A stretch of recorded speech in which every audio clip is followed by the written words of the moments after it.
ఇప్పటిదాకా నక్సలైట్లకి సంబంధించినటువంటి యాక్టివిటీ చూస్తున్నాం. నక్సలైట్లకి సపోర్టింగ్గా మాజీ నక్సలైట్లు కావచ్చు, లేదంటే అర్బన్ నక్సల్స్ అంటే జనజీవన స్రవంతిలో మేధావుల రూపంలో, రచయితల రూపంలో, పాటగాళ్ల రూపంలో, ఇలాంటి రూపంలో ఉంటూ మానవ పౌర హక్కుల నాయకుల పేరుతో ఉంటూ ఒరిజినల్గా నక్సల్సే, కానీ ఇక్కడ ఈ పేర్లతో తిరుగుతూ ఉంటారు, జనజీవన స్రవంతిలో ఉంటుంటారు.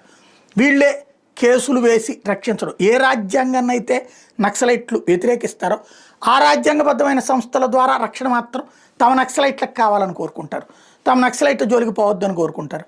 అలాగే సైన్యం నక్సలైట్లను చంపబోతున్నప్పుడు, పోలీసులు నక్సలైట్లను పట్టుకోబోతున్నప్పుడు అబ్బాయి వాళ్ళని వదిలేసేయండి, వాళ్ళని వదిలేసేయండి, అది తప్పని చెప్పేసి వీళ్ళు వాదిస్తుంటారు.